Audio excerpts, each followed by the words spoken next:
Hello, beautiful people. Hopefully, I am properly audible to everyone. If there are any issues with the audio, please let me know immediately. As I said, hopefully this is working and you will not have to suffer through a boomer wardrobe malfunction of any technical kind. Thank you all for joining me this evening. We will be reviewing the information I've been able to glean and assemble, and to some limited extent, some superficial extent, to integrate in this brain of mine, such as it is. That will be the subject of the stream tonight. The coup in Niger and the other coups in the region. Please do listen carefully, because at some points I will be discussing Nigeria, and hence Nigerians and the Nigerian government. I will also be referring to Niger, and the Nigerian government and people. So be aware of all of that. Before we get started this evening, please do follow this channel, Semigog, as well as A Safer Space, the sister channel with old content on it. Both of those are available on YouTube. You can also find both channels on BitChute, and the most of the content is getting uploaded these days to Odyssey as well, and I recommend you all follow me there. Also follow me on Twitter, on Telegram. For those who are interested, I would suggest that you buy my books, but I don't even have them to show to you because I forgot to put them next to the computer now. Apologies, but you can find links for my sci-fi novel and my book of poems below in the description box, and you can get those over on Amazon. Yes, and to the Praetorian Chads who make all of this possible, those who support my channel, got a recent shot in the arm from confusion and delay, and all the rest of the Praetorian Chads, I want to all of you, I want to say thank you for keeping all of this going. So, what's the best way to start this? Let me go ahead and pull this up on screen. We should be able to see the area that we're going to be looking at this evening on the map.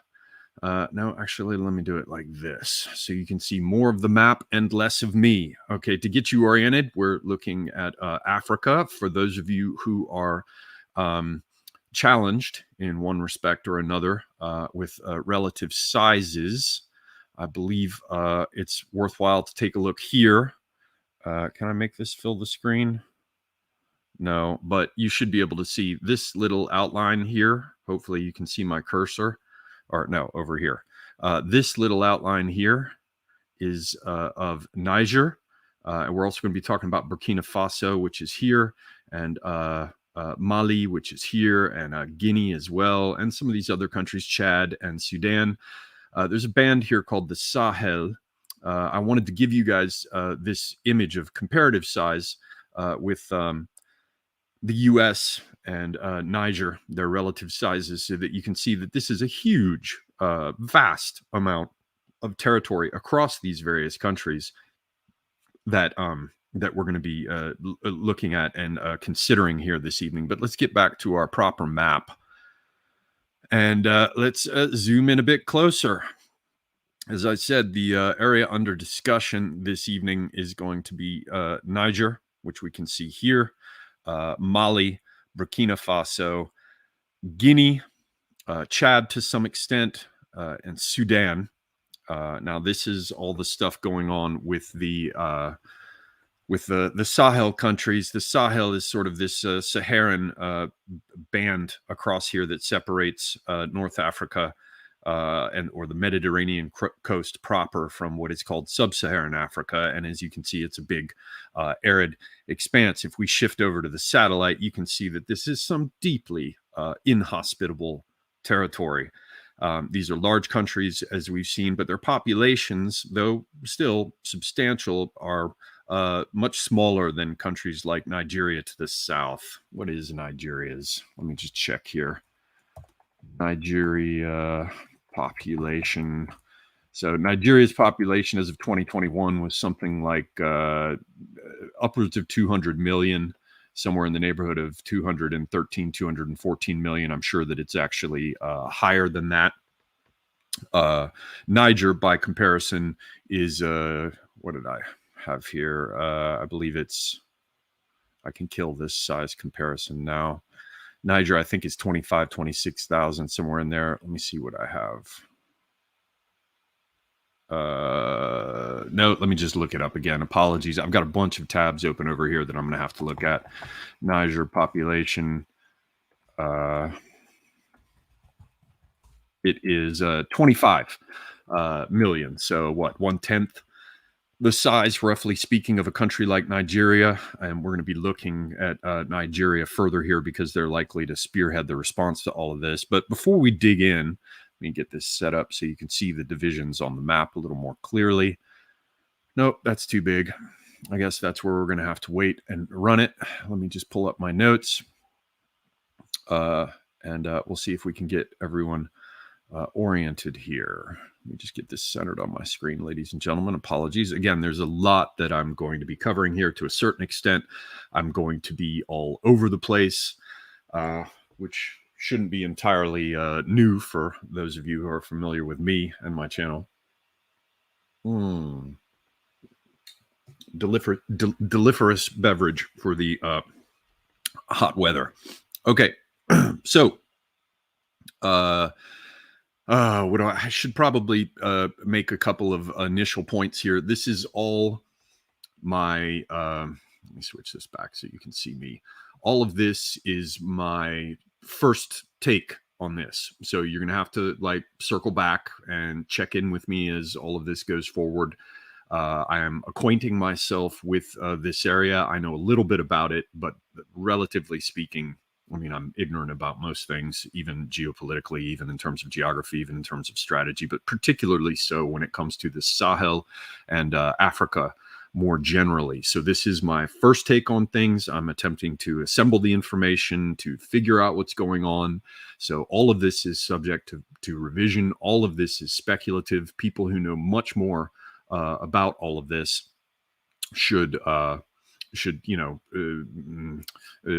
chime in with corrections, help me in areas where I'm wrong, help me out in cases where I've obviously made some mistake. Please correct me.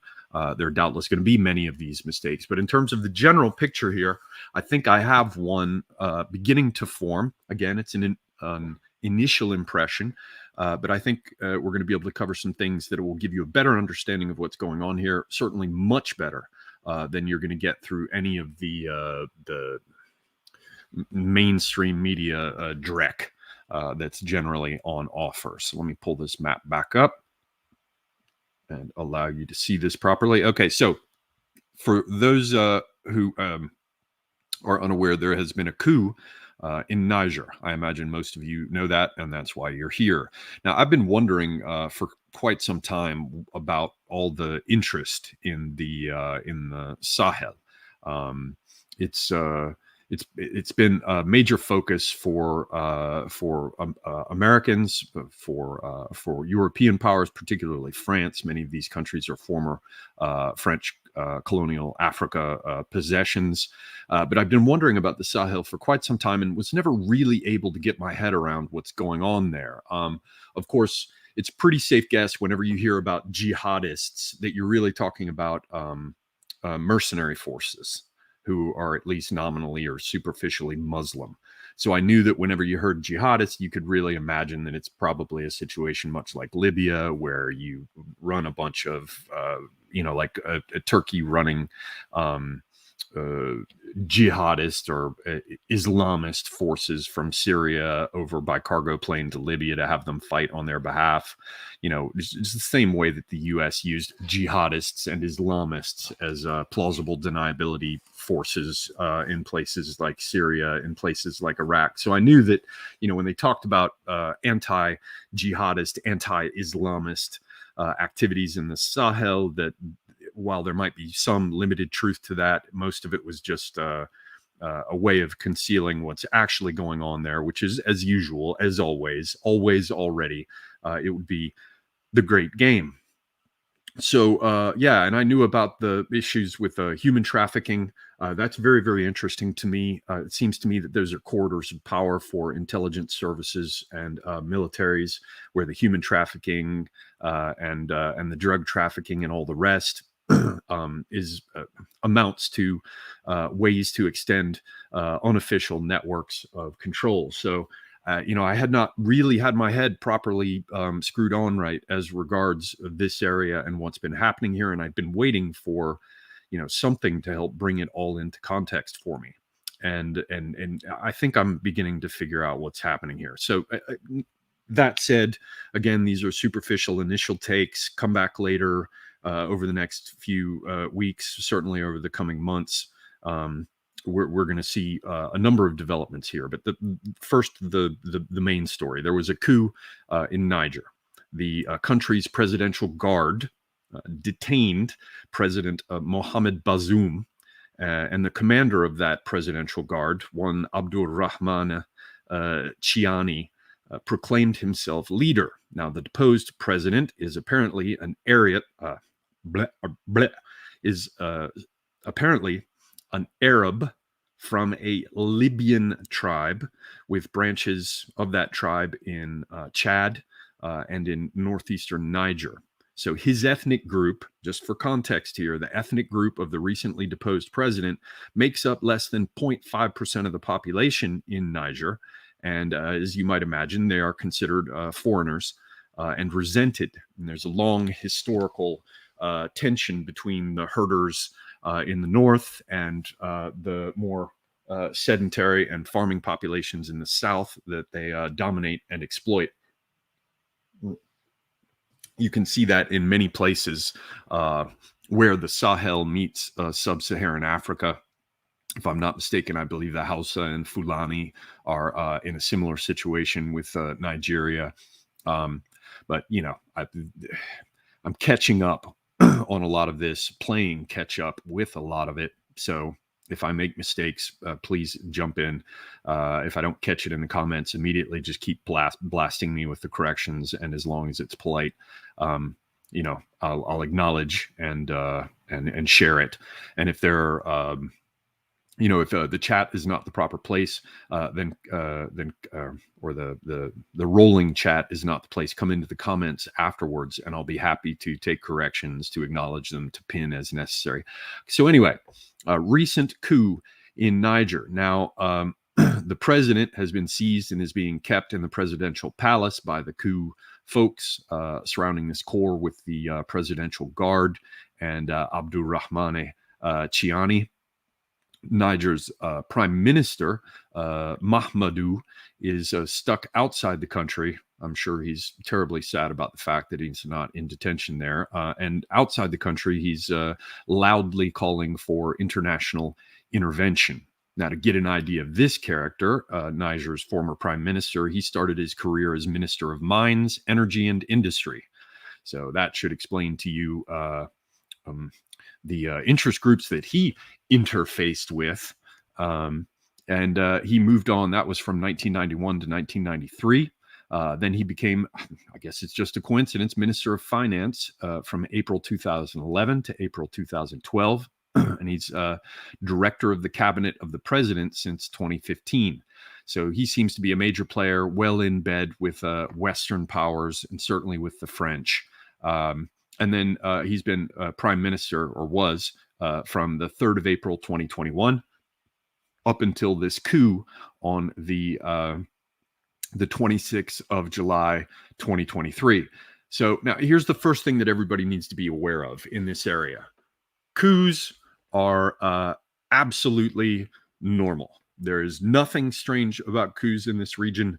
In fact, what would be strange is for power to change in this region through any method other than a coup. This is the time-honored way in which these governments come into power and power changes in the area. So whenever you hear the usual slobbering from talking heads in the West about their concerns for we'll cover one of these here in a bit. They're concerned about regional stability and they're concerned with democracy. They do not give a flying fuck. They do not care in the slightest about any such thing. And in fact, the standard way in which power changes hands in these regions is through coups. So let's get back in here. Okay. So let's see here. According to a regional news program, I think this was a news program I was watching last night out of Nigeria. They said that in the region over the past year or two, there have been 7 coups, 3 of which have been successful, to underscore my point about coups. According to the BBC, in 2021, there were 6 coup attempts in Africa overall. 4 of them were successful. Some of the ones that certainly were successful include a sort of coup in Chad that we'll cover here in a bit, where the former ruler's son was installed by the military. So there's a certain degree of continuity. I'm not sure you can call it a coup. Then there's a 24th of May 2021 coup in Mali.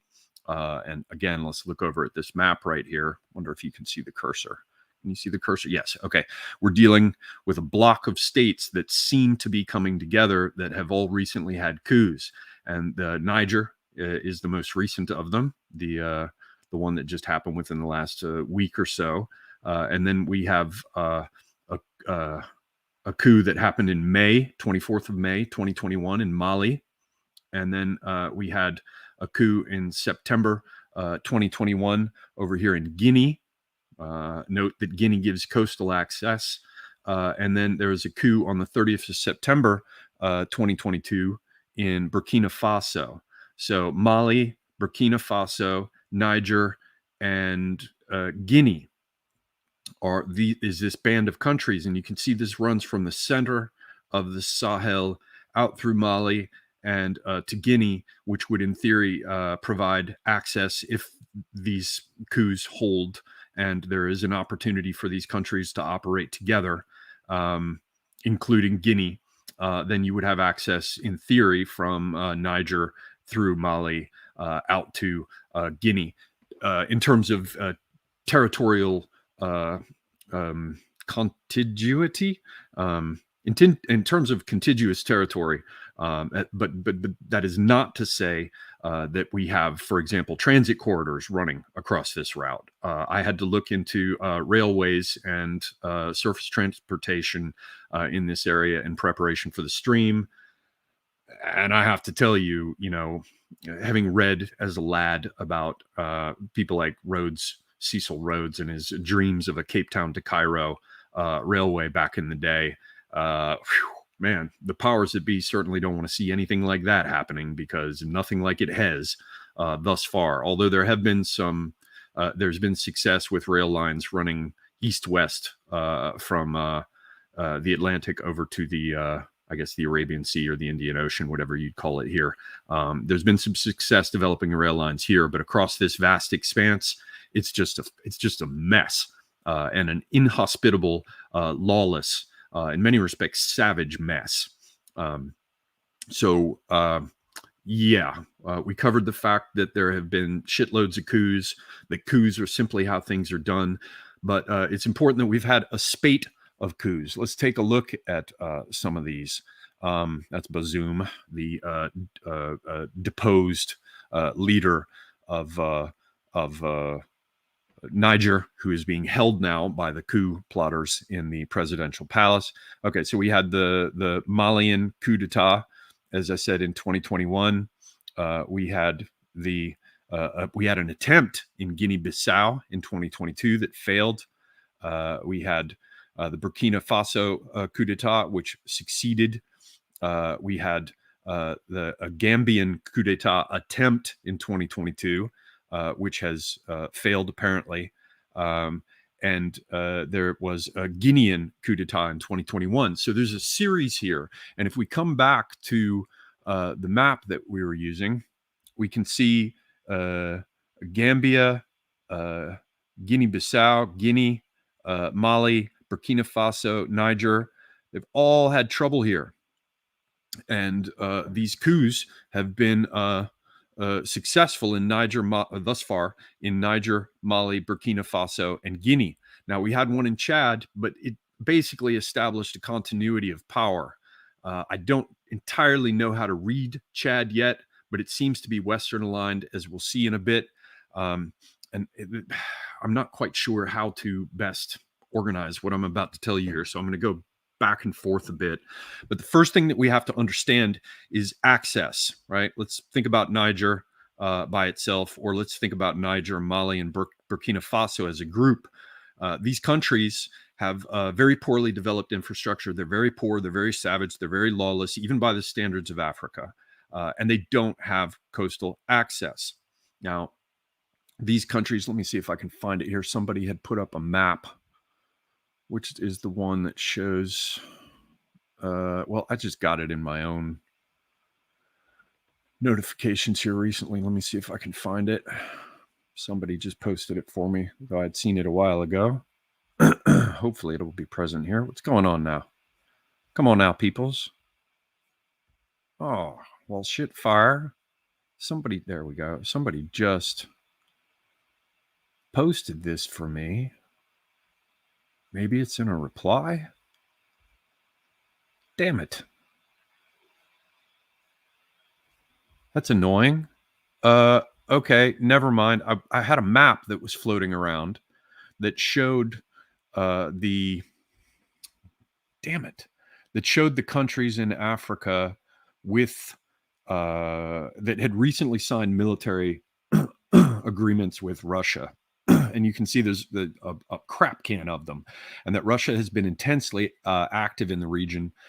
Here I was thinking I could show it to you, but Russia has a base in the Central African Republic. Yeah, let's jump over. We'll do it like this. Is this it? Doot. No, where is it? Doot. No. I want Russian military. Here we go.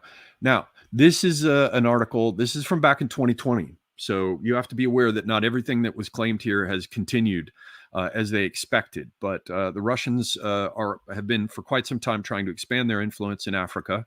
The German daily newspaper Bild, citing a leaked German Foreign Ministry report, wrote that the Russians are building military bases in 6 African countries, that Vladimir Putin has made Africa a top priority, and that since 2015, Russia has concluded military cooperation agreements with 21 countries in Africa. The countries that Russia had, as of 2020, had planned to build bases in included the Central African Republic, Egypt, Eritrea, Madagascar, Mozambique, and Sudan. Sudan is very important because they wanted to put in a naval base there. And I do wish I had that damn map. Let me just see here if I can. Let me just open a new one. Twitter map of countries in Africa, Russian military. Is this going to come up? Here we go. Is this what I was looking for? Yes. Okay. So these, now I have not gone in and, verified myself that all of these countries have in fact signed these agreements. There are a few things that look a little bit strange about it to me. One is that the Central African Republic reportedly currently hosts a Russian base.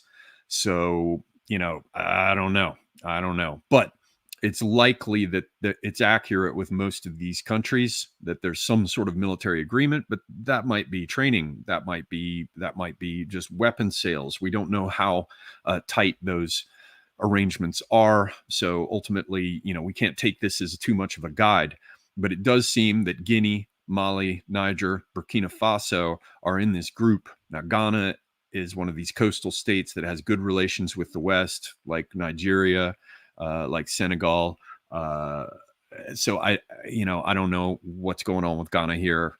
I don't expect that Ghana would be on board with the Niger coup plotters and the rest.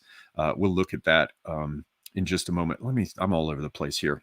One of the things I want to point out, though, is that these are landlocked countries, as I started to say, with the exception of Guinea. So when you start talking about what they're going to do, how they're going to survive, especially when you consider how crappy their infrastructure is, which we'll look at in a moment, they need access. Now, where are they going to get it?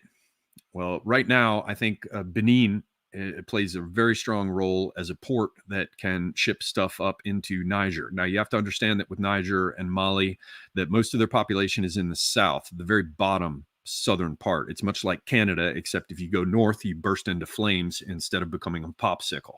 So their populations are concentrated down here in the southern area. So Benin is one of these ways in which stuff comes into Niger. Nigeria is another way that stuff comes in, and they do have transport corridors and some infrastructure. But the thing is that now Nigeria and Niger are at odds, and so Nigeria is no longer willing to provide that access. And all through here, I think Cameroon does have a pretty good relationship with Russia.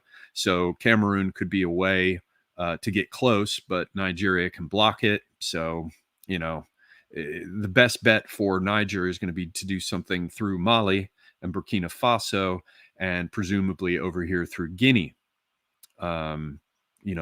Perhaps there could be something done with Senegal.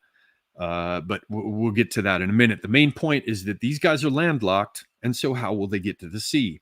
Well, maybe something to the south, but they're pretty well blocked by Nigeria. And even if Cameroon does, as it seems, have a fairly good relationship with Russia at present, there's no guarantee that they can get out here. Guinea seems promising, but there are infrastructure issues with crossing Niger and Mali and heading over to Guinea, and that's a long way for shit to go. But that's about as good as it gets if Benin cuts things off, and it looks like they have. Another aspect is Algeria. We're going to cover that in a minute here. Libya also has a strong Russian presence. They back one half of the country that's fighting the other half. So Russia, certainly Wagner forces are in Libya, and they presumably have air bases and things and ways that they could get things from Libya down to Niger. Algeria has a great relationship with Russia that just keeps getting better and better, and that could be another way to get down to Niger. Although we'll see, the roads are a real problem here.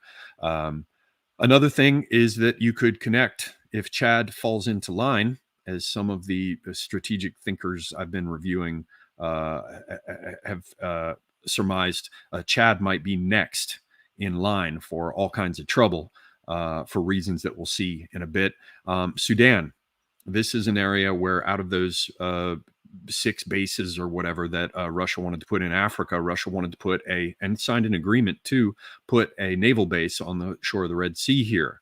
And that would, of course, give them access through the Gulf of Aden out into the Arabian Sea and into the Indian Ocean and over to Russia with ships. But there are a lot of reasons why people want to block this. Everyone's fighting over this aspect of access.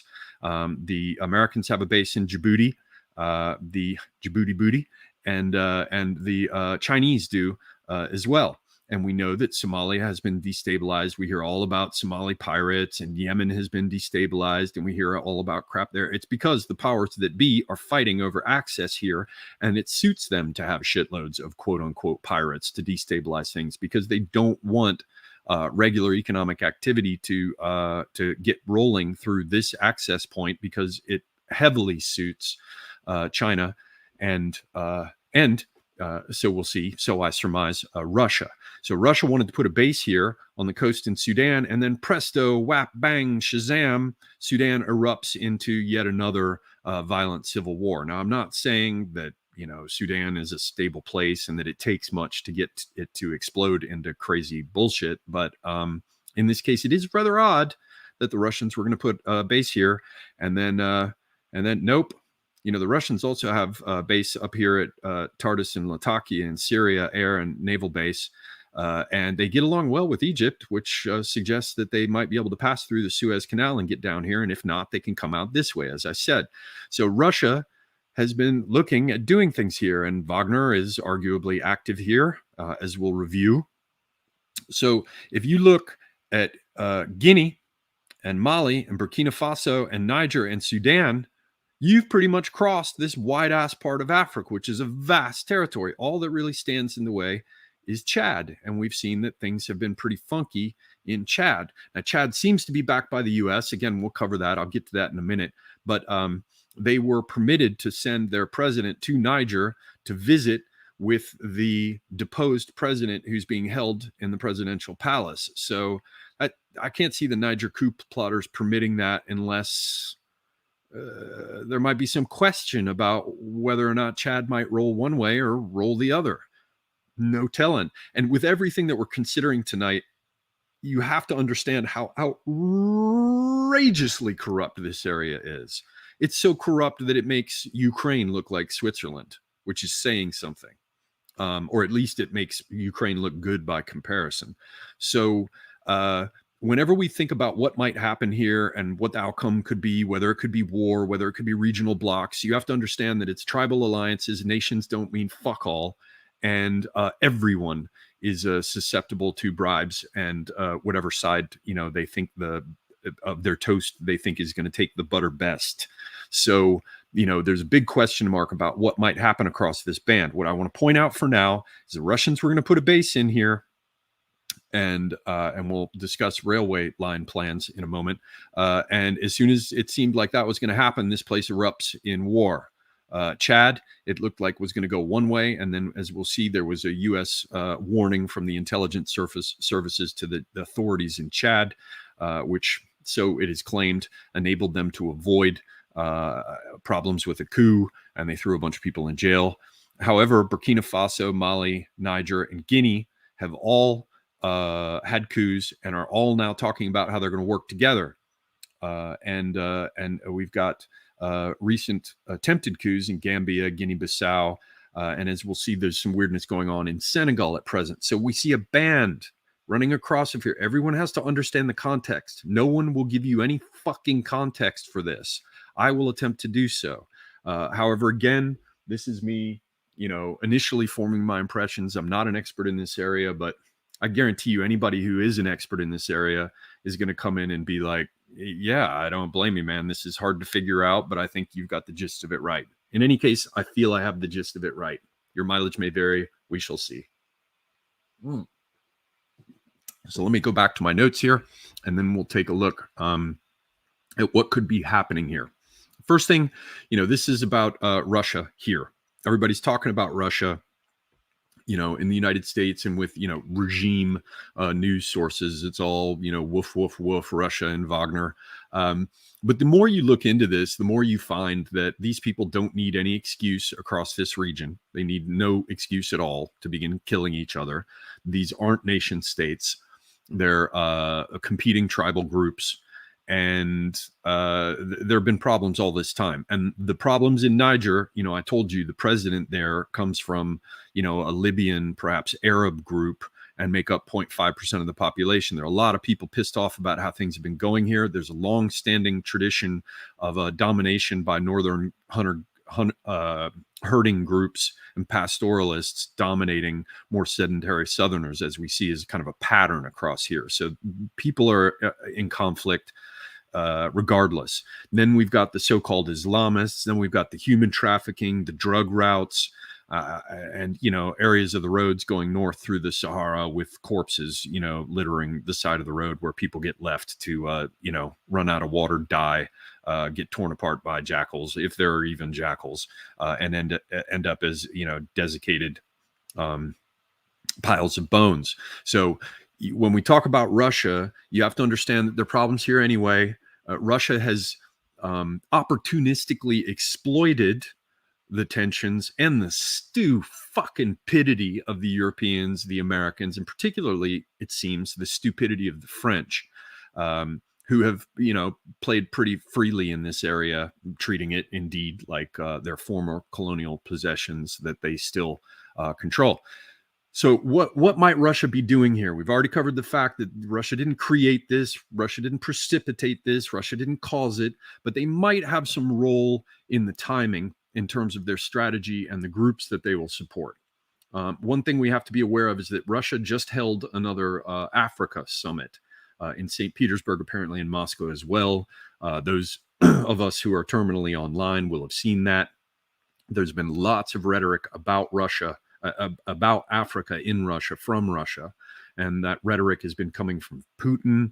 I think some of it rather absurd, actually, even came from Dugin. It's all come out around this time, just within the last few weeks. It also recently, in March, the name of Patrice Lumumba University came back to the RUDN University, which was all about, back in the days of the wicked communists. The Patrice Lumumba was a university where African leaders of the future who aligned with the Second World. For those of you who don't know, there wasn't only First World and Third World. Once upon a time, there was Second World. That meant the communist world, you fucking Zoomers. Patrice Lumumba University was a place where the leaders of the future could come from, the communist leaders of the future could come from Africa to receive an education. I've even been told perhaps it was for free. But the point is that all these things indicate a focus by Russia towards Africa. And then immediately after all this stuff happens, you see a coup in Niger following closely on the heels of all these other ones that we really haven't heard much about. And I'm thinking that's probably not a coincidence. So now, one other thing that we keep hearing about is grain deals. And Russia has been playing up the rhetoric about grain and offering to make grain available for free to African countries that might be starving for fear of the Ukrainian grain no longer being available. Russia's like, don't worry about it. We'll give you grain for free. So Patrice Lumumba University gets its name back again. We've got talk about providing grain to Africa for free. We've got the Africa Summit. We've got Dugan, slobbering some sort of business about, anti-colonialist whatnot rhetoric that absolutely serves the interests of Russia at this point. Well, if Russia's going to make all of this grain available, it's going to have to do it through some kind of access. They're going to have to be able to get it to these countries. So what I want to point out to everybody is that you see a narrative emerging, and it's all about humanitarian assistance and keeping Africans from starving. And Russia is going to be the one that wants to help them by giving them free grain to keep them from starving. And at the same time, you're seeing a narrative emerge from Niger, Mali, Burkina Faso, and to some extent Guinea, about how they're the new group of Africans who are united against neocolonialism, who want Africa to be for Africans. So these two narratives converge with the idea that Africa wants independence. Russia is a champion under this narrative of African independence and just wants to give them food for free. And so what you see here is circumstances where the Russians are setting the narrative for access, because access is the key here. They need to be able to reach these areas, certainly these ones, Mali, Niger, Burkina Faso, and Guinea. Guinea's not the big problem with the coastal access, right? And they're probably going to try to do something with Guinea. I looked at Algeria.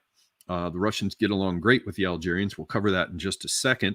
The issue is the route on paved roads from Algeria to Niger, certainly down to what's that damn city's name? Niamey. It's like two and a half days of driving through an area that's more or less like Death Valley. And we're not talking about fancy double lane roads with reflectors and rest stops.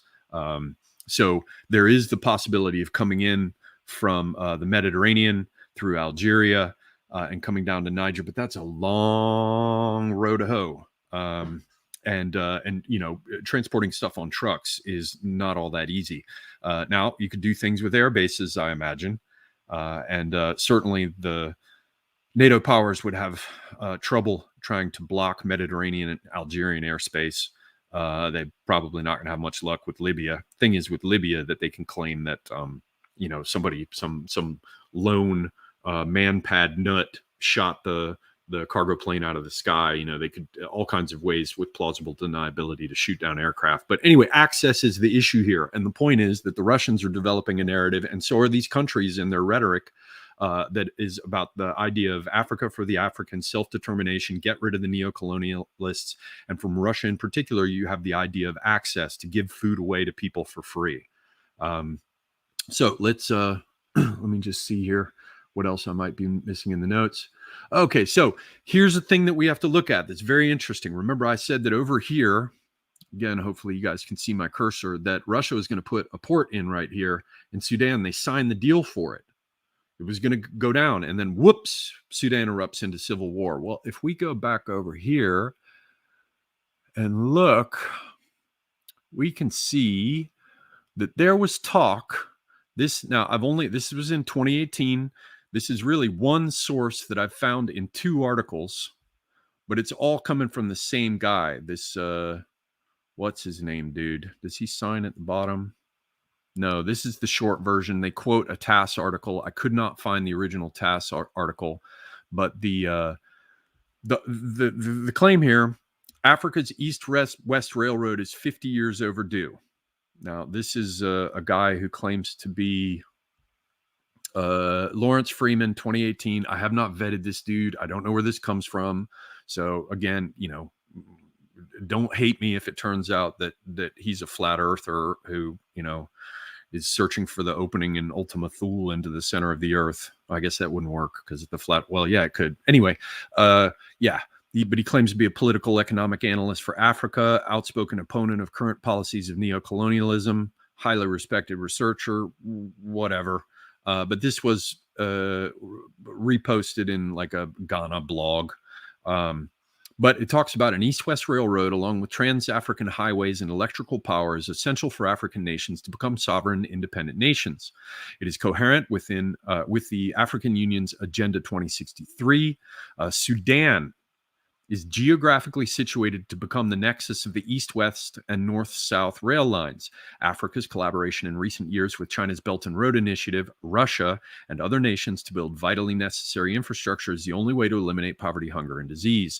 It will also lead to finally putting African nations on the path to building robust agriculture and manufacturing sectors. This policy stands in stark contrast to President Trump's non-Africa strategy, which will do nothing to help Africa nor improve U.S. security. So this is obviously from 2018. It's dated, but we can see that this guy talking about neocolonialism and the rest is, post-Marxist critical rhetoric. But we see here Russia wants to help build an African cross-continental rail line. The Russia-Sudan Intergovernmental Commission announced in a report that Russia wants to participate in the construction of a cross-continental rail line, which will connect East and West Africa. TASS reported that the commission document states, quote, the Sudanese side expressed interest in participation of the Russian companies in constructing of the Trans-African Railway from Dakar Port to Sudan to Cape Town. So that's east-west, and then supposedly, from Dakar to Port Sudan, which would be east-west, and then from Port Sudan to Cape Town. Now, let me see if there's anything else here. The Russian side confirmed readiness to work out the opportunity for participation, but asked for the provision of all the financial and legal characteristics of this project. TASS explained that the Trans-African Railway line is part of the African Union's plans to connect the port of Dakar in West Africa to the port of Djibouti in East Africa.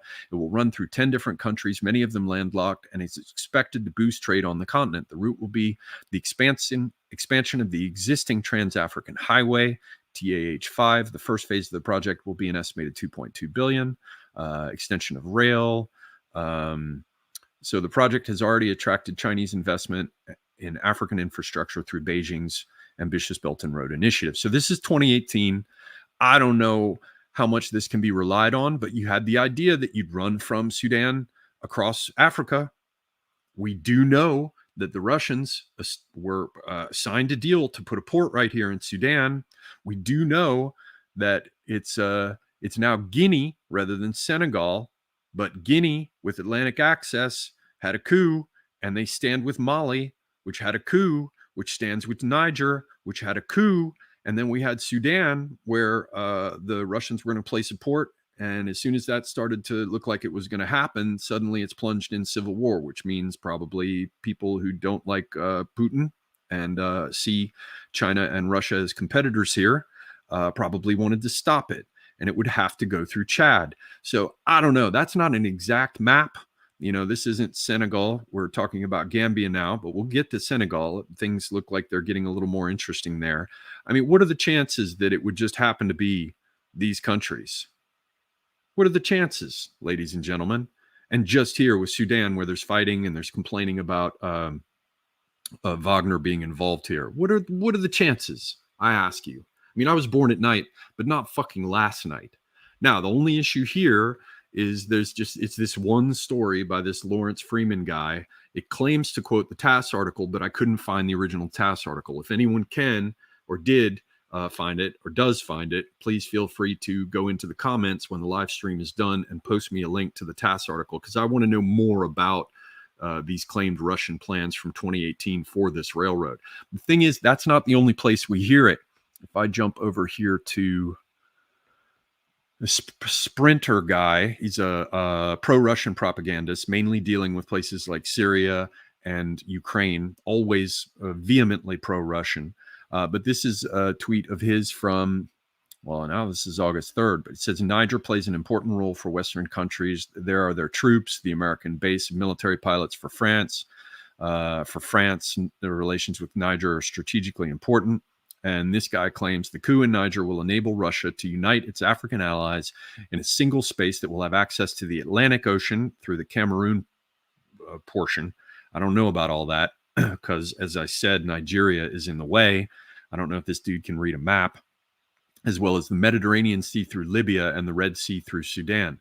Well, I agree that there were plans to get to the Red Sea. I'm not sure that Libya is the best bet. Algeria may well be a better bet for how Niger could reach the Mediterranean. But what's really interesting here, which is kind of funny for me, ladies and gentlemen, is that you see, I don't know, something like a tremendous fuck you to France. Like the difficult, first, all this could be gone tomorrow. NATO could pour enough, Western powers could pour enough money here conceivably into these countries and buy people off, and these coups could be gone tomorrow, right? So I'm not saying all this is necessarily going to happen, but I tend to doubt that NATO and the rest are going to be able to pave the way for themselves to get rid of this problem just with money, because what's happened is that Russia's come in and is assisting disaffected, disenfranchised elites and giving them the chance to seize power. And for them, it's all or nothing. And the military aspect is something we'll get to in a bit. But when I talk about this whole thing with reaching 3 seas, the Mediterranean, the Atlantic, and the Red Sea, understand maybe none of this will ever happen, but we have to figure out what the picture is. And it could range from something as modest as Russia assisting Africans in former French colonial possessions, where France up till now and NATO have enjoyed a fairly free hand. It could just be that they're like, fuck you, France. You want to send your little wheeled tanks to Ukraine. You want to send more of your version of these Storm Shadow missiles. You want to start fucking around in Ukraine and getting directly involved with Russia's interests there. Well, guess what? Two can play at that game. And, you know, we'll get to uranium. We'll get to the pipeline from Nigeria to Algeria here in a minute. But, you know, uranium pipelines and a fuck you to France. Maybe it's as simple as that. Maybe it's as simple as a target of opportunity where you can make it very, very clear to France that shit could get worse and create real problems for them. You know, and one wonders where they're going to get artillery shells if they end up needing them. You know, those things are probably in short supply at present. Anyway, it could be something as simple as that. But on the other hand, it could be, and I think there's considerable irony here, a kind of 3 seas initiative that creates a barrier. If we take a look up here, the whole thing, and go to my previous streams with people like Zellner, Herr Zellner, with Charlemagne, whose channel I recommend, Prudentialist, whose channel I recommend, friends of my channel. As we discussed in our streams on Prometheanism, there's the whole idea of blocking Russia off from Europe by empowering these countries with a 3 seas initiative, right? They can reach the Adriatic in theory, as well as the Baltic Sea and the Black Sea, and thereby create this area of mostly Slavic countries or majority Slavic countries that were formerly within Russian orbit, weaponize them against Russia and use it to block them off while vivifying this corridor through access to 3 seas. Well, what happens over here when we look down at Russia? we've got a band that could run across, I'm sorry, when we look down here at Africa, we have a band that could run across the Sahel, and with the participation of Algeria, and we're going to look at Algeria in a minute, they're more and more on board with Russia. These Central African, not central, but these countries in the inland portions of the Sahel, if Guinea comes on board as well, or maybe in future a country like Senegal, and if they can extend themselves over here, they basically got the Mediterranean, the Red Sea, and the Atlantic. And what would that create? It would create a 3 seas block that serves to cut Europe off from the resources that up till now it had been planning to rely upon in the absence of its relationship with resources from Russia.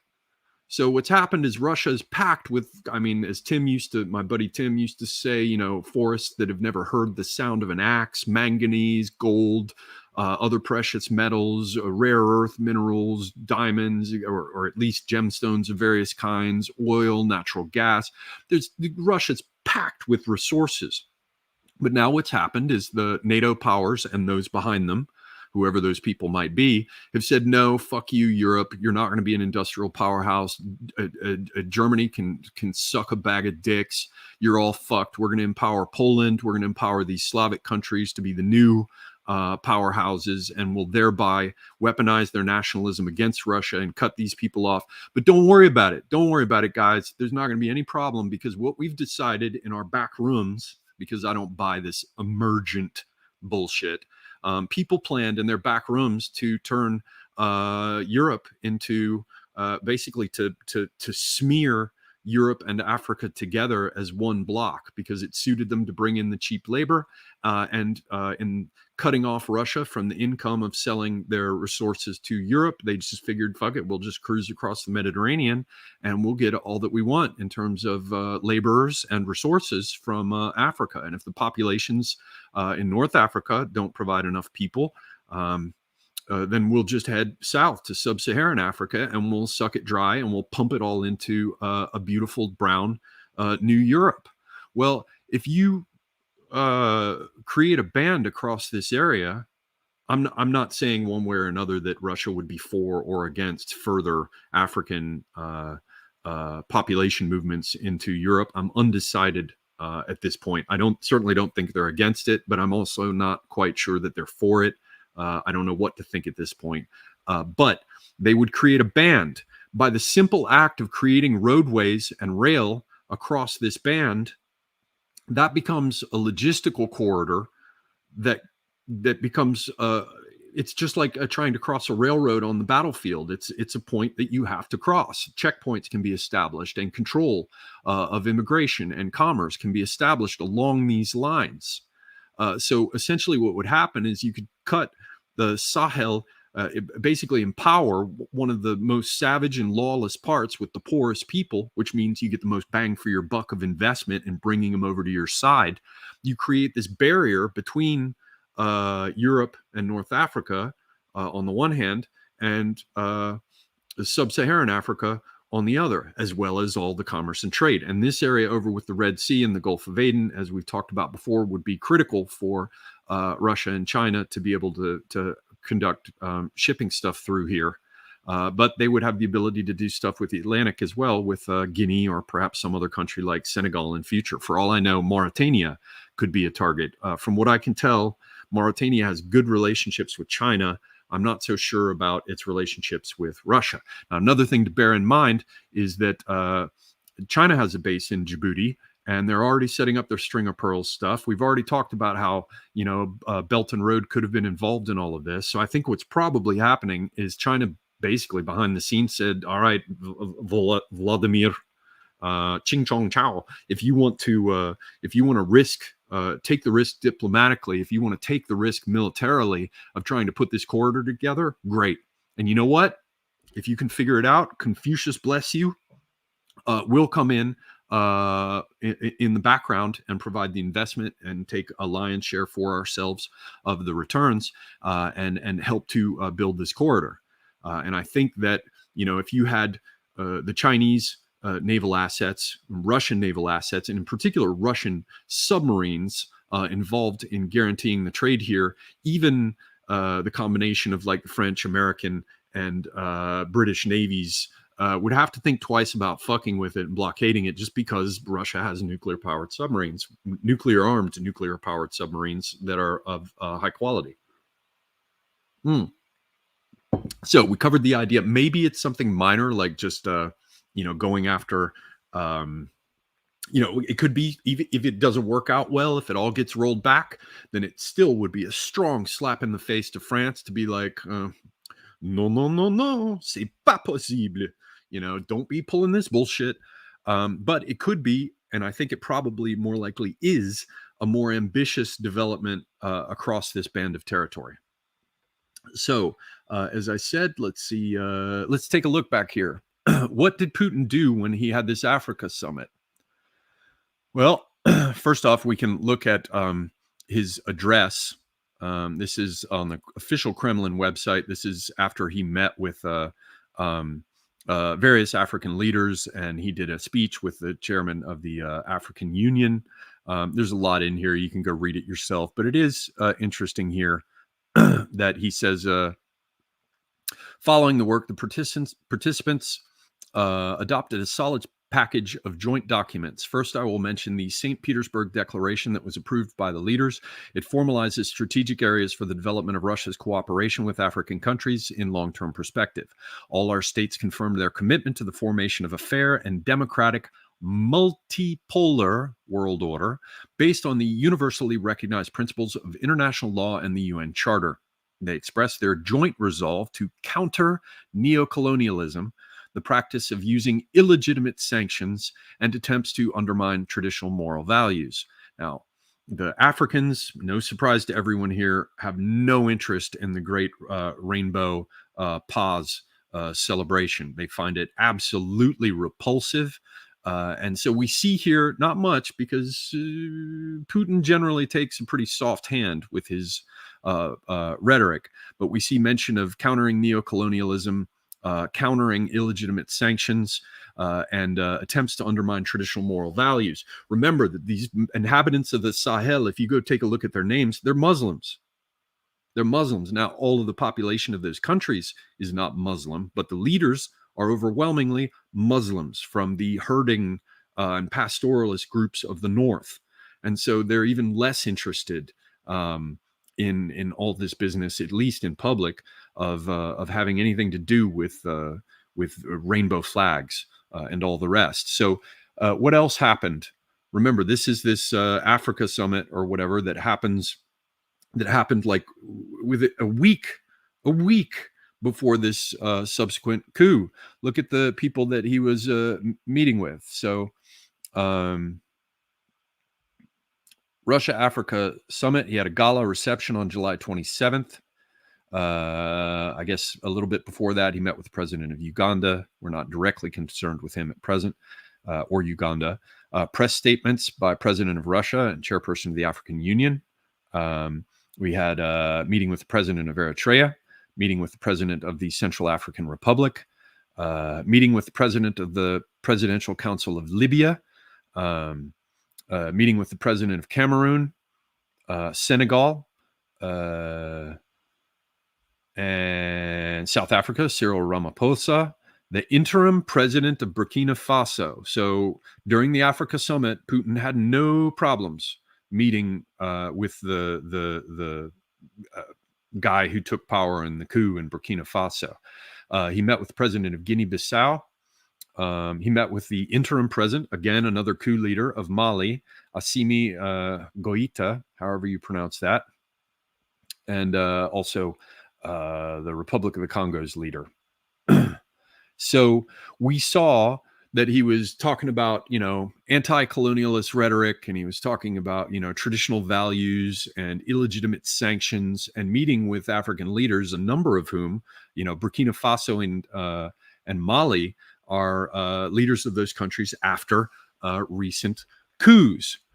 Let me see here.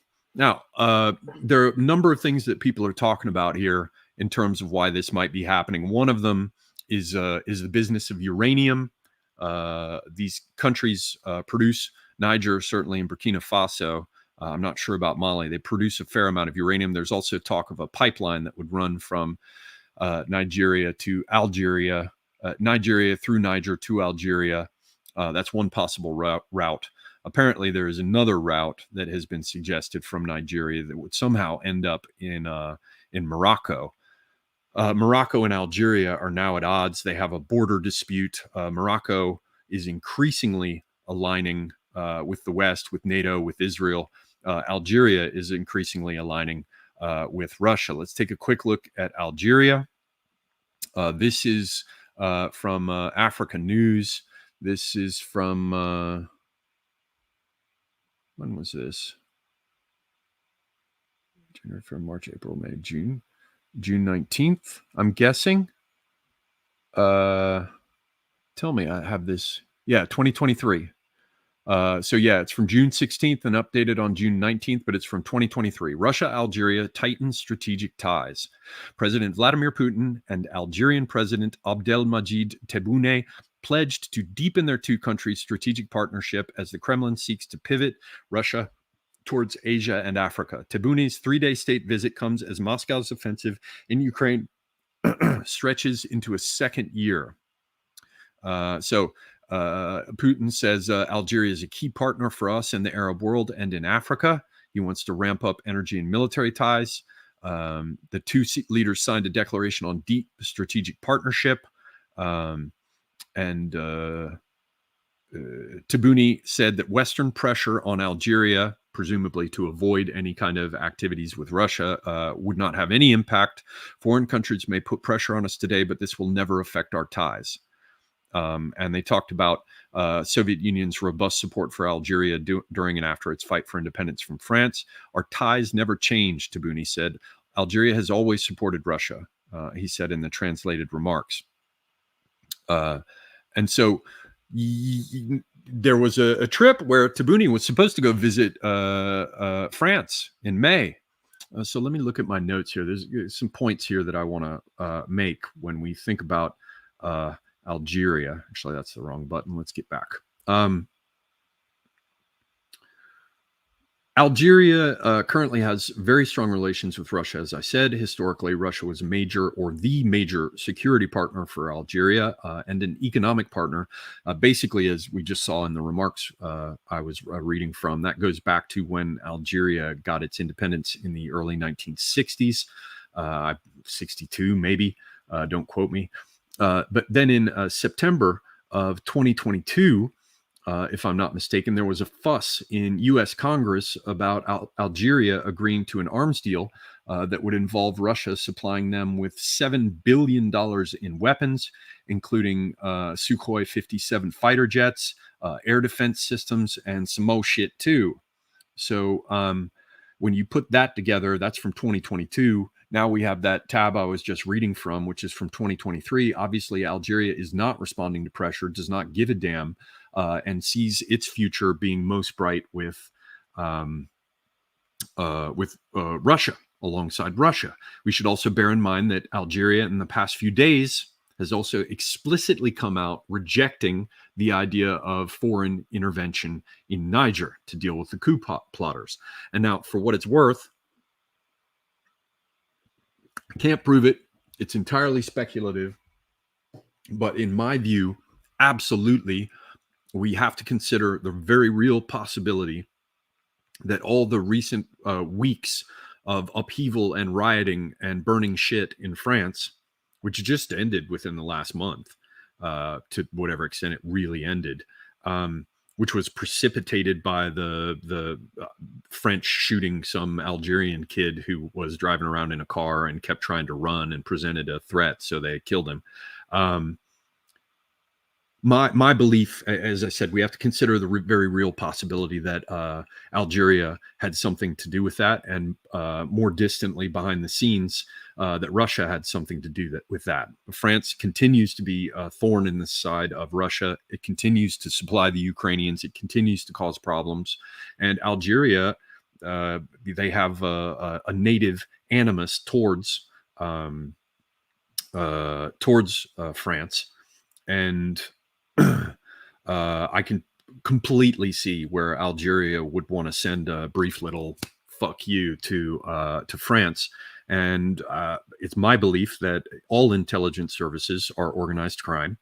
And so, if you wanted to wonder who has the most control over gangs of Algerians in France, I would tell you that I'd be willing to bet that it would be Algerian special services and spooks and spies.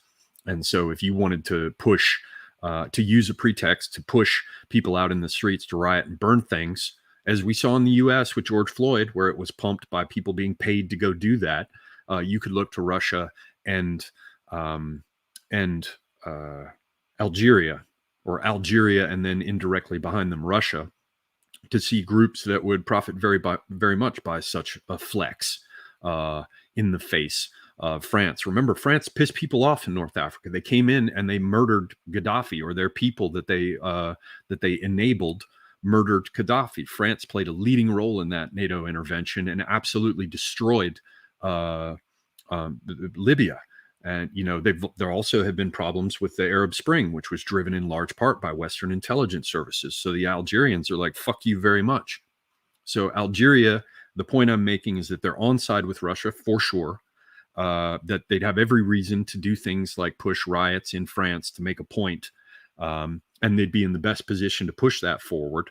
You can tell me it's all emergent, but I've seen enough in my life to know that you want asses, walking out into the world to break things and make a fuss. You pay them, or you pay gang leaders. You motivate them. You create the discourse necessary to drive those people out there. People tell me that the George Floyd shit wasn't astroturfed. I'll be like, fuck you. It's just nonsense. It's absolutely unbelievable. So the emergent people can go elsewhere.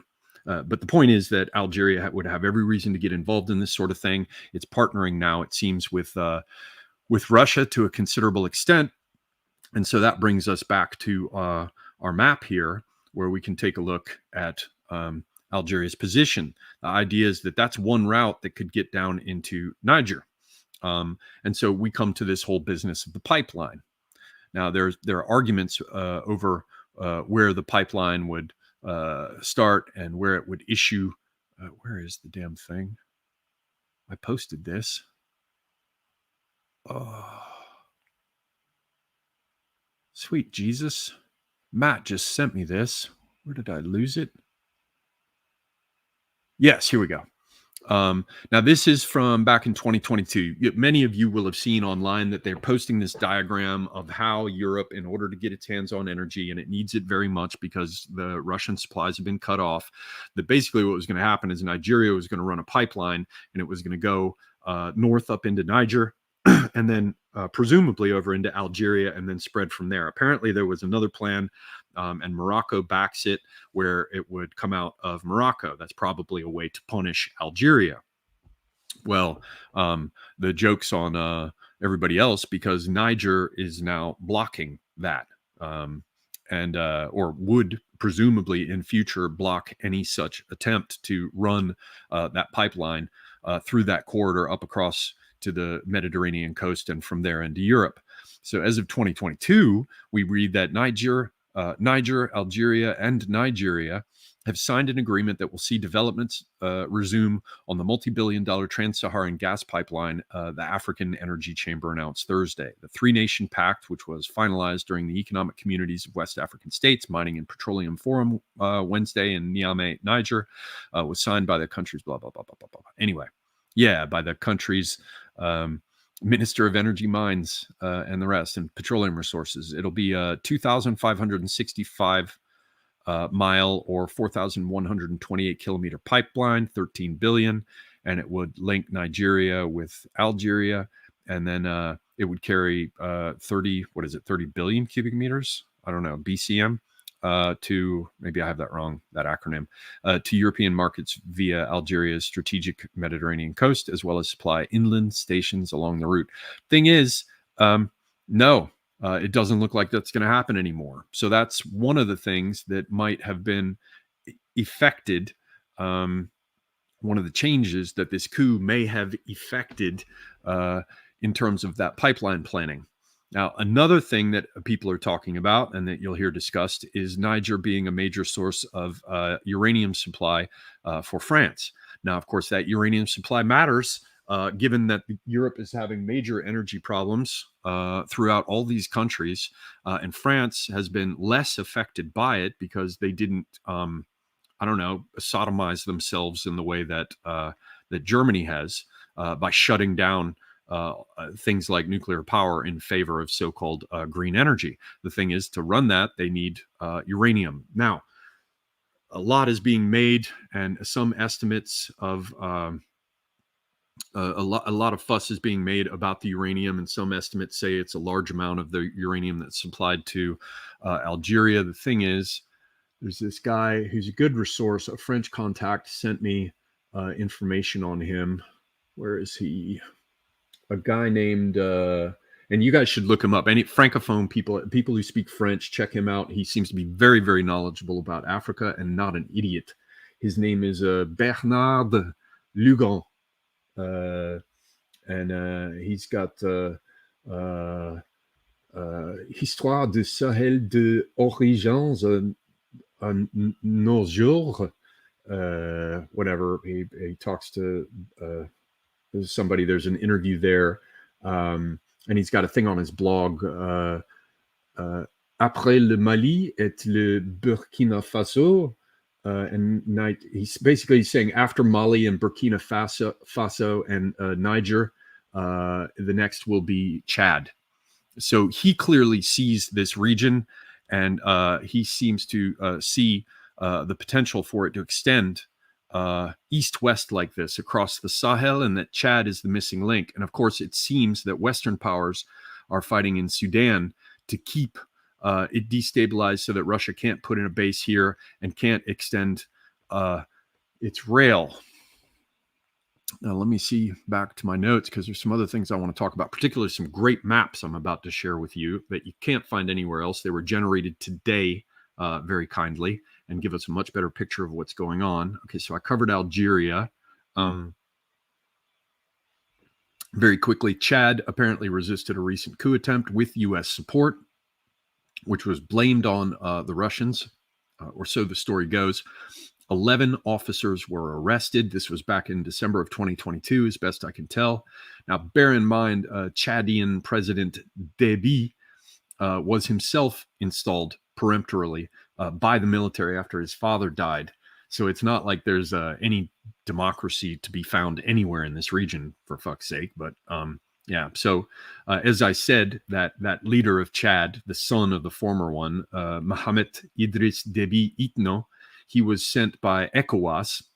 ECOWAS is that Economic Cooperation Organization of West African States or whatever, that's totally acting like a sovereign, like a political body when it's supposed to be a vehicle for economic cooperation. But as usual, it's always a wolf in sheep's clothing.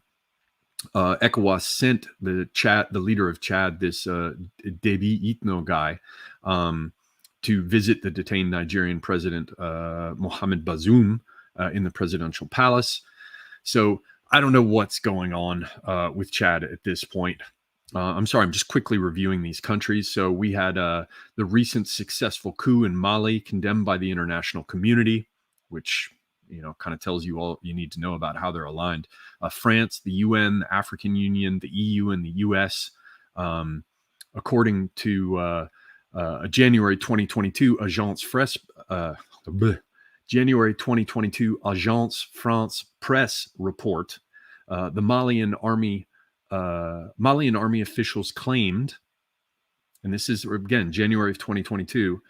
Malian army officials claimed that Russian military advisors arrived in the country with about 400 Russian army personnel. Sudan, we're going to get to in just a moment. Burkina Faso, I haven't been able to find out much about it, but they also apparently supply uranium. I forgot to tell you about that guy, Bernard Lugan. The reason I brought him up is because he asserts that the uranium being used by France that comes from Niger really only accounts for about 10% So it's unlikely, and that there's uranium available elsewhere for cheaper. So whenever you hear about the uranium story, I do believe it has it is going to affect. Is going to affect the electricity production from the nuclear power plants, but I don't think it's as heavy a thing as a lot of people are claiming. Though maybe when you put Niger together with uranium that also would have come from Burkina Faso, maybe you're talking about a larger amount there. But I don't think it's going to be crippling for French energy production. It seems more like a slap in the face. We're going to take a look at the violent conflict in Sudan in just a moment. Mauritania, as I said, seems to have good relationship with China. I don't know what its deal is with Russia. I just was trying to figure out what's going on in each of these countries. Now, Nigeria, Senegal, the Ivory Coast, Benin, all of these countries have come together and spoken with a universal voice, right? They've said that they come together. They just had a meeting, ECOWAS, with again, these West African states that have suspended Mali, Niger, Burkina Faso, other countries that used to be in it. I think Guinea also used to be in it and was suspended. The remaining countries, most of which seem here to be coastal, hell, all of them actually are coastal. And they're therefore more subject to things like naval interdiction and more in the pockets of NATO and the West, at least their governments. They just had a meeting of chiefs of defense staff, and the countries that participated were Ghana, Nigeria, Gambia, Togo, Sierra Leone, Liberia, Ivory Coast, Cape Verde, Senegal, Benin, and Guinea-Bissau. And Guinea, Niger, Mali, Burkina Faso were absent. Although this report that I got, it was from a Nigerian news channel. They said in the same paragraph as they were speaking that Guinea-Bissau was both present and absent. So yeah, make of that what you will. The point is, I was trying to figure out what's going on with these various countries and how they all stand. Algeria could provide Niger with access, but it's by paved roads across a horrific desert, and it takes 2.5 days to cover that distance, and that's assuming you don't have problems. Benin just recently said that it was going to cut off access for Niger. Nigeria just cut off electricity. Nigeria is one that we really have to look at because it has the biggest population, as I said at the outset of the stream. They have agreed in principle already to pro-Western military intervention if necessary. Reports indicate Nigeria has cut off electricity supply to Niger. Apparently, Nigeria supplied 70% of Niger's electricity, and they just cut it off in the last day or so. And they will likely be the ones tapped to lead an intervention with French assistance because they've got the largest military, the largest population. So, and these other countries have said that they'll come in on the heels and join a coalition. Senegal explicitly said it would join a coalition for pro-Western military intervention. Ivory Coast has agreed to military intervention if necessary.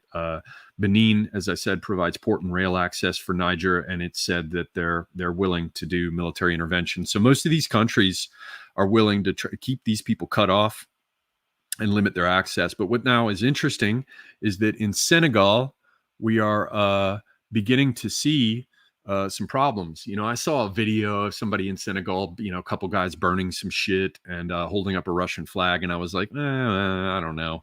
I mean, who knows if that's really happening, but it does appear to be. Senegal has suspended TikTok amid clampdown on dissent, as the headline says here with this Al Jazeera thing. So clearly they don't want people to organize and take activity. Remember, TikTok is a Chinese app. China is at least superficially allied with Russia at this point. So Senegal is saying they're happy to go in. They're happy to do military intervention. But they suspended TikTok. And what else they've done is they've literally liquidated the opposition party. They dissolved it. It's gone. So, the West, being all interested in democracy, has no problems with, opposition parties being outlawed, as we see in Senegal, or indeed as we see in Ukraine, where the opposition parties are outlawed and elections are suspended because, what's of greatest concern to us is democracy. So things could get funky in Senegal. And I remind everyone that in this old map we looked at, let me see if I can make this bigger. Does this get bigger on screen? Where'd it go? Did it open? Yeah, I guess. No, not really any bigger. But remember, in this early map that was about an east-west railroad, it was going to run through Sudan, Chad, Niger, Mali, and come out in Senegal.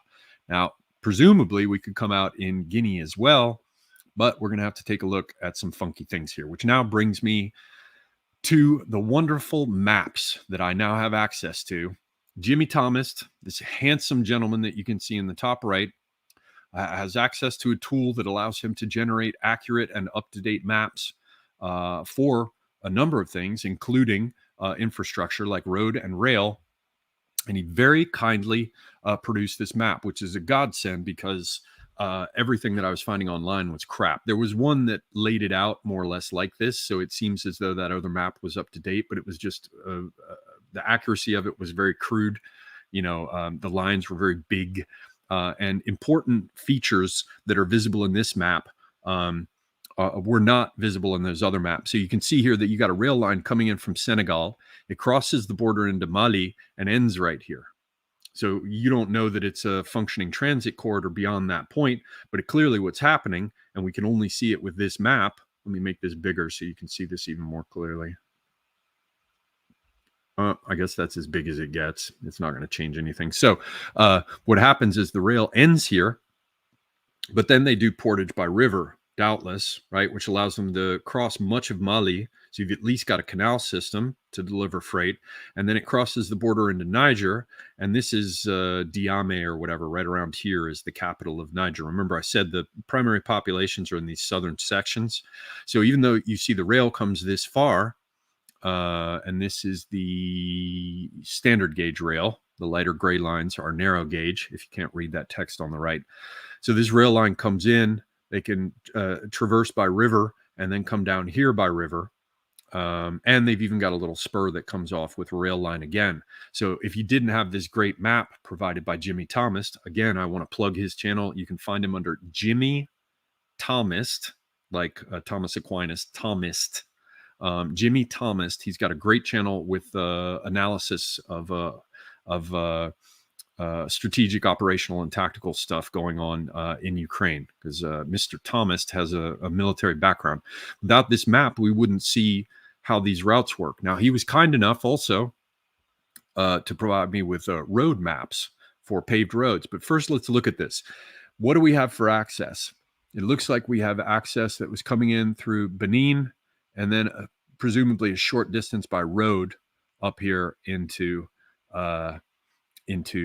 Niger.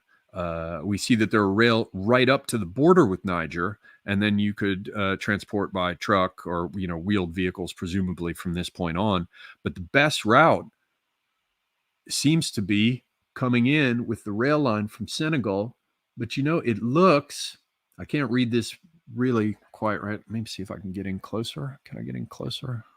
Maybe I can do this. Let's see how. See, this has good granularity. So one thing that could happen, though, is that you have Guinea, and you could get access from the Atlantic. These rail lines only go a short distance, but presumably they could be extended. And if you get them here to the river, then you've got the idea of being able to transport it by water and barge and the rest all the way through to Niger. Now, Burkina Faso presumably could be in a good position connecting, things with Mali. Basically, you could put together a corridor to supply things to these landlocked countries that all at this point claim to stand together against neo-colonialists via Guinea-Bissau. Another thing that we should see here that's worth recognizing is just how much rail infrastructure already exists in Sudan. Now, there's some stuff going on here with North Sudan and South Sudan that I don't understand, but this is a vast distance that's already got a rail network. So if Russia were to put a base in here on the Red Sea, they've got a rail network that already comes this far. And you've got a rail network or rail and river network that comes this far, which means we're really just talking about the distance from here to here. 1/3 of the distance would have to be spanned by this east-west route to obviate or make moot any access or restriction of access from these countries here in the Gulf. So something to bear in mind. But this is what we've got with rail, and we can see that there's planned rail lines. The red lines are planned or currently under construction, but they don't come very far down into Algeria. So now we have to jump over to the map of African highways. Now this one is just showing major African highways. So these are red ones are 2-lane roads with a median, apparently. Orange ones are 2-lane roads without a median. So we can see that, you know, there is some highway access from Senegal into Mali. It seems that there's significant highway access, 2-lane road, blacktop paved right into Mali and Burkina Faso. So they've got a road network to some extent. But I mean, you got to remember, you just saw a picture at the beginning of this stream when I showed you how huge a place Niger is. And then you understand that there's like one highway along the southern region here of Niger and a couple little spurs of rail lines and a river. Like, that's it. And it's as big as like 3 or 4 big U.S. states. So just to give you a sense of the vast territory we're talking about and the lack of infrastructure. But this can be misleading because these are just the major highways. Again, we see some that are developing here in Algeria, but they really stop about here. That's it. So what do we have for paved roads?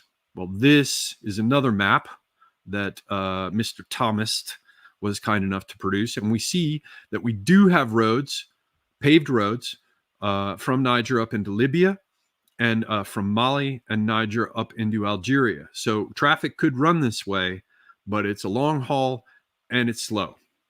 So that's what we're dealing with, a group of countries that simply haven't had this network developed for them.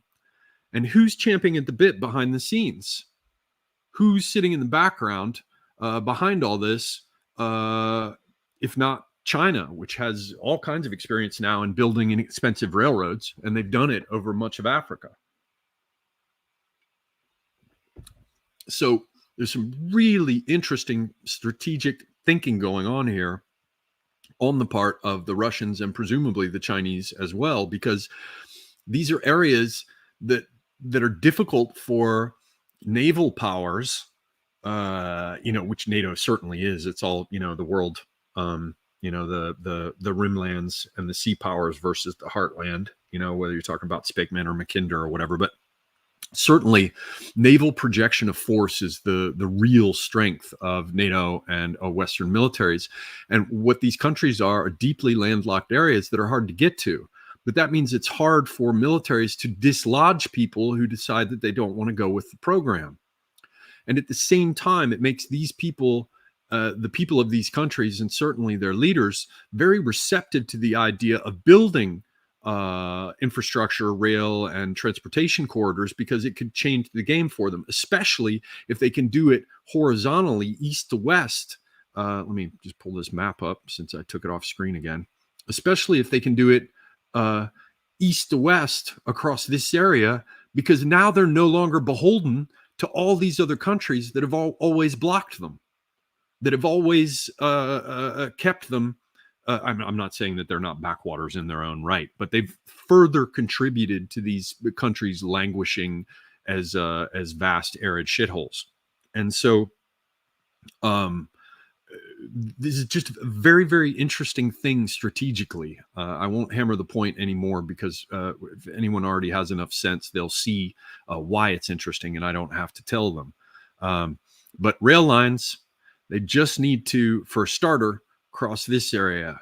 And that's why interesting people like this guy I mentioned, who seems to be very, very knowledgeable about Africa and the countries that were formerly controlled as French colonial possessions. This guy, Bernard Lugan, he specifically says in one of his recent articles, again, after Mali and Burkina Faso and Niger, Chad is next up. So we can see why, because there is context for this picture. I hope I've been very repetitive and I've hammered these points and I've been a little bit distracted, but I'm trying to create a complete picture because nobody else that I've seen thus far has presented anything like a complete picture of what the situation is. And I might be wrong in some details, doubtless am. I've already announced publicly my ignorance. I'm sorry, I should probably not show this label. I've announced my ignorance in general of the region, but to me it seems quite clear that the general picture is something like what I've set forth here. So now let's just take a quick look, see what else I may have missed in my notes. Okay, no, that's a translation of Circassian. That's not my notes. This is what I need. Okay. Sorry, transliteration of Circassian. Sudan is the one we need to look at next that I missed. So apologies.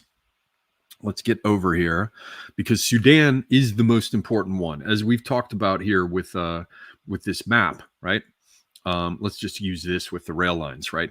If the Russians are successful in putting a naval base here, then you can have shipping come in and out, especially if you've got the Chinese base at Djibouti, and presumably you would have some cooperation between the Russians and the Chinese in terms of making sure that this corridor stays open for shipping. That means that you can carry all kinds of heavy cargo. If you get rail lines plugged in here and you cross this area, as I said, then you've got a band. And again, to emphasize it, that becomes a barrier cutting off Europe from sub-Saharan Africa, at least in potential.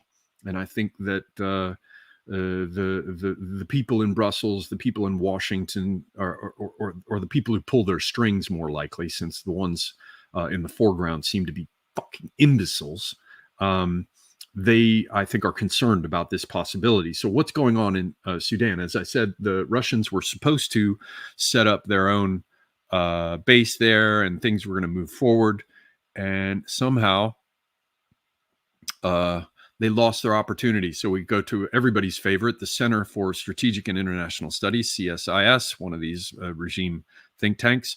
How does the conflict in Sudan affect Russia and the Wagner Group? Now, this is from a little time back, but not far back. I mean, we can ignore the obligatory, the poor poor black man with gold in his hands and he's dirty, because that's all Whitey cares about is gold, as though Africans don't care about gold. I mean, look at this woman. I mean, can we open this? Look at this. Look at this, for crying out loud. So the point here says, over the past year, this is from, date April 20th, 2023. It's from some time back, but not, from way back. Over the past year, the world has closely watched the Wagner Group, a private military company closely linked to the Russian government, led by Prigozhin, as it fights on the front lines in Ukraine. But less attention has been given to the roughly 30 other countries where Wagner is active. And so she talks about this leaves them at a disadvantage. They should be able to respond to Wagner. And she's really pushing the idea that what the U.S. should be doing as strategy is to publicize and shame Wagner for what it's doing. Lol. So she points out here, the violent power struggle in Sudan between General Mohammed Fatah al-Burhan's Sudanese armed forces, that's one faction, the SAF, and General Mohammed Hamdan Dagalo's, or Hemeti's, Rapid Support Forces, the RSF, is deeply rooted in Sudanese domestic politics. Now, I'll give her this. She seems to be fairly knowledgeable about the basics here, and I wasn't until I read this. I've seen nothing to suggest, even though she looks kind of silly, that her facts are... that her facts, in spite of her biases, I've seen nothing to suggest that her facts are inaccurate. So we got two factions, the SAF and the RSF. Says it's not Wagner who started this. She'll reiterate that point in a moment, that it comes from Sudanese domestic politics. But she says it creates opportunity, especially for Russia and Wagner, to intervene. And what she said, Wagner was deployed to Sudan in 2017 to provide political and military support to then President Omar al-Bashir. The previous month, Moscow negotiated a series of economic and security deals with al-Bashir to facilitate this partnership, agreements that most notably included a set of gold mining concessions for a Russian firm linked to Prigozhin and Wagner. Wagner's activities in Sudan continued even after the April 2019 coup d'etat that removed al-Bashir from power, rather than inextricably tying itself, this is important, rather than inextricably tying itself to the fortunes of the governing administration, Wagner remained adaptable and opportunistic under the transition government. It then supported the 2021 military coup, which introduced a government more interested in continuing to strengthen ties with Russia. Most of all, Wagner, and by extension, Russia, has prioritized its two main interests in Sudan. One is gold mining, and they say that that's very important because of the sanctions. I think everybody is also very interested in gold with the prospect of BRICS moving to some sort of standard for trade based on gold. The second point is the Red Sea naval base. As she says, Russia has long desired basing access on the Red Sea. In late 2020, Moscow and Khartoum reached an agreement to establish a Russian naval base at Port Sudan. Port Sudan, that same place where we hear in 2018, Russia wanted to have a port for its Trans-Sahel continent-spanning railroad project. Per the agreement, the prospective base would host a naval logistics center and repair yard, up to 300 personnel, and 4 naval ships, including nuclear-powered vessels. The Sudanese transitional government paused plans to establish the naval base in April 2021, in part due to U.S. pressure. Even after the 2021 coup, the military government remained reluctant to revive the deal. Russia remains interested in establishing Red Sea access and likely hopes for a potential outcome in which the ruling faction may allow basing plans to proceed. So, this is another good point where she hammers again. Absent evidence to the contrary, Western analysts should not misconstrue Wagner as ideologically bound to either faction or as a root cause of the conflict. And she blathers about how the U.S. government has prioritized minimizing the involvement of external actors. I love that. Just listen to that. Who says that with any self-respect? We want to minimize the involvement of external actors, meaning we want to involve ourselves, but no one else. Like, these people hear themselves. And anyway, no, of course they don't. They don't hear themselves. They're completely unconscious of the hypocrisy and irony. However, strict ultimatums are unlikely to help. The narrative that Western nations force African states to choose between them and Russia in pursuit of Western power already drives a significant portion of Russian propaganda campaigns on the continent and is amplified by negative attitudes towards former colonial powers such as France. So, what we see here is that this business going on in Sudan, seeing that that one faction or another is taking the lead should not cause anyone to imagine that Russia is out of the game, because they can choose to support either faction in return for a guarantee that they get the port facilities that they're looking for, and they can push their rail project forward. And as I said, I imagine it's very likely that the Chinese are waiting in the background and are very interested in economically exploiting the opportunities here. I believe they likely have much to do with the railways that we already see further south in the narrower section of Africa. And China is, of course, very active with South Africa.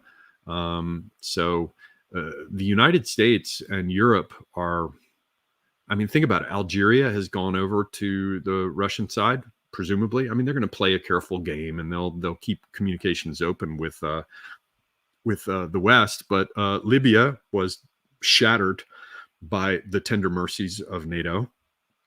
And of the two competing factions, Russia backs one of them. And Egypt backs that same faction with Russia. Egypt maintains good relationships with Russia. Saudi Arabia is getting better relationships with Russia. So, you know, the countries that the Western powers exercise more influence by comparison over are countries like Morocco and Senegal and the rest. But this is something I want to point out. Earlier in the stream, I was talking about my hypothesis, and it's only that the Algerian intelligence services and to some extent probably the Russians behind them played some role in destabilizing France by pushing Algerians out into the streets to show their asses, raise hell, and burn shit. I don't have to tell anyone who's from France about this, but for those of you who don't know, France is packed to the gills with Senegalese. France is packed to the gills with Malians. There are probably more people from Mali in France than there are Senegalese, and there are lots of fucking Senegalese. There's even a certain proportion of people from Niger, Nigerians, not to mention Nigerians, also people from Burkina Faso, though, as I understand it, correct me if I'm wrong, the biggest African populations there in France, other than Algerians, North African, are from Senegal and Mali. Now, if Algeria is, at least in theory, capable of pulling a lever in France to raise all holy hell, I wonder if Senegal would be in a position. Now, Senegal is still officially with the West, but we see that they just dissolved the opposition parties and shut down TikTok, and that plans that seem to have been in place at least as far back as 2018 for Trans-Africa Railway included Senegal. So I would expect to see interesting stuff happen in Senegal. Now, if I were Russia, what I would do is I'd say, I think we need to teach a lot of these countries that are going with the West and saying that they're going to invade Niger.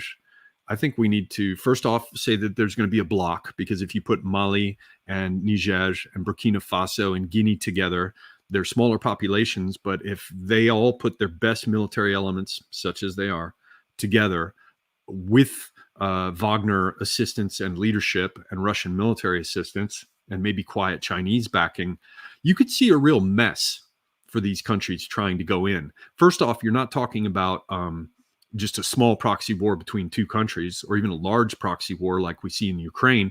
We're talking about a further front in Ukraine opening up in Africa, and it involving at least a half dozen or more countries. So really what we're seeing here is the non-kinetic world war, which is what's currently going on, expanding and likely becoming more kinetic. So we're likely to see the world war, because that's what it is. It's just non-kinetic for the most part, but no less savage or merciless. We could see it expand kinetically into Africa, involving half dozen or more West African states. And, the kind of shit you would see with populations fleeing and pouring across the Mediterranean could be a real mess. So if I were Russia, I'd be looking at it saying, I wonder how stable things really are in places like Nigeria. I mean, I'm just sitting here in my shop, down in the American South, but I have to imagine that there are going to be some pissed off alternative elites who've been disenfranchised from power, who are perfectly able to rabble rouse and cause real problems in a country like Nigeria. Maybe not in more developed and stable countries like Ghana or Ivory Coast, but I don't know.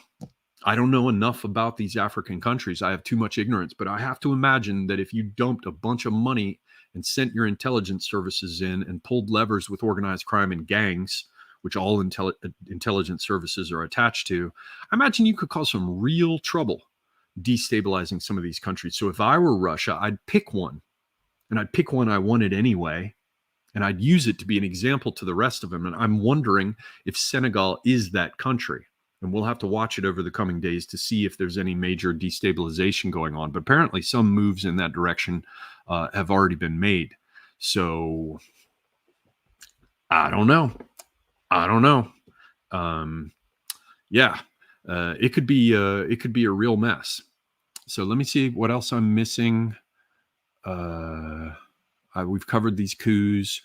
Oh, one of the things I just publicly stated, Herr Zellner made a post on Twitter, and he was saying that with Niger now having been moved out of the French orbit and having had its coup, that it would open up again for human trafficking Whereas up until now, up until this coup, it had been tamped down a little bit by NATO and France and the rest. And I said, I don't think that there was any limitation on the human trafficking going through the Sahel. And Monophthalmos was kind enough to send me this link. It's a translation of something that was in English. It's called WAS. You can see it here.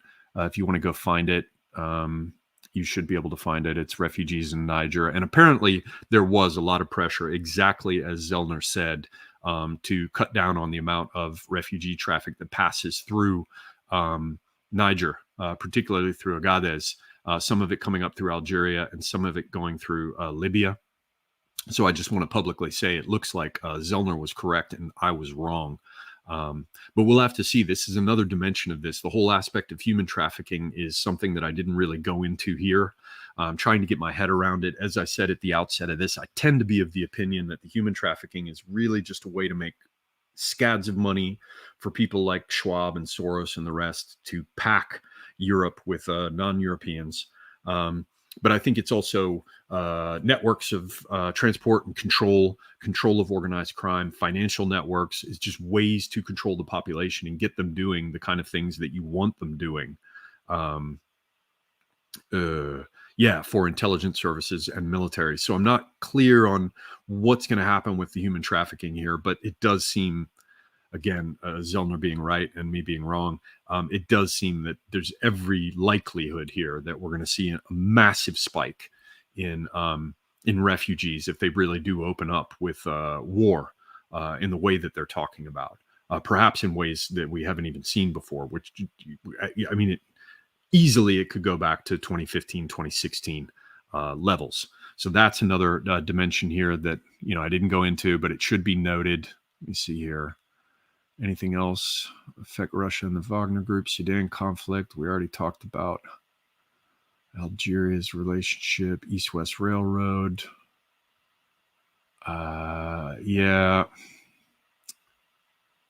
That's just regime spouting mouthpieces. Okay, let me review my notes here and see if there's anything else that I wanted to cover.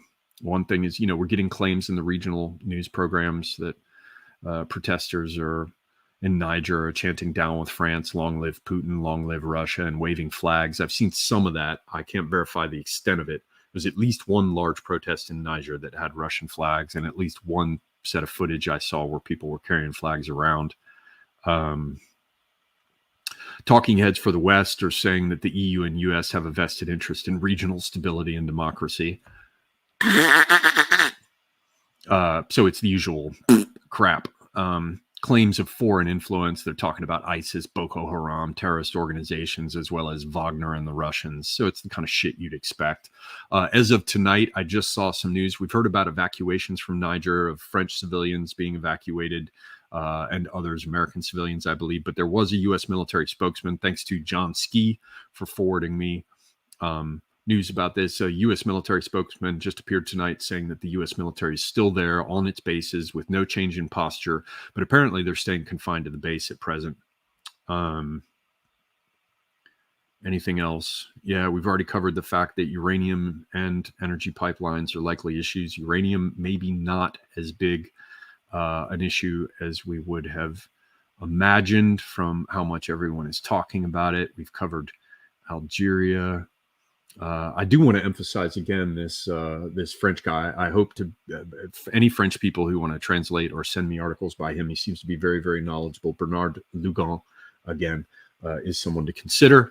So I think that covers it, ladies and gentlemen. Let me just I got just a few minutes left. I need to get out of here under 2 hours. Let me just check the questions.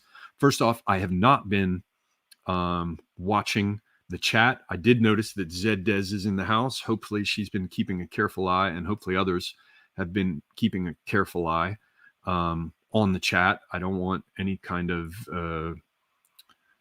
crap in it that could be construed as inflammatory, endorsing violence, naughty in any respect. So watch yourselves.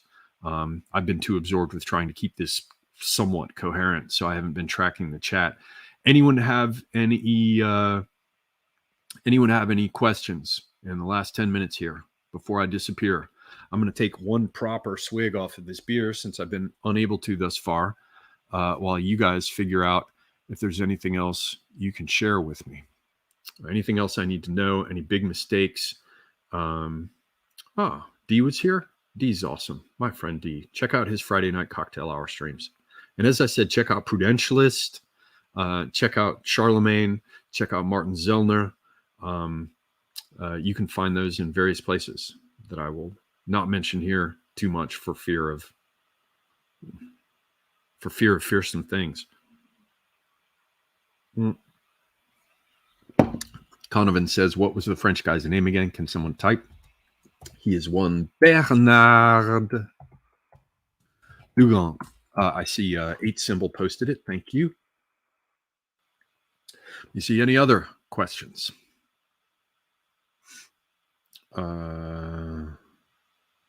Any questions? Okay. Yeah, we're removing things about we have to kill democracy to save it. We do not want this sort of rhetoric so easy to misconstrue. Any other questions, ladies and gentlemen? We have a few. Caravaggio says, is there any truth to rumors of Prigozhin being back in Africa? You know, given the photographs that were circulated of him in disguise, and the fact that he doesn't have to be in a plane that everybody knows about with a flashing transponder for him to go somewhere, there's no telling. I know that during the Africa summit, Prigozhin came in, which would have had to have been approved by the Russian authorities. And Prigozhin himself did meet with leaders of Africa during the Africa summit, which happened just last week. And I think it's Alexander Mercouris who did, I believe, correctly observe that there's no way that that would have happened if he had not, if it had not been approved by Putin.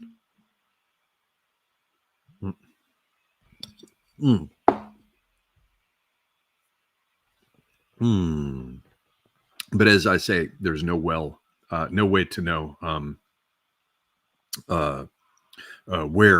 where he actually is.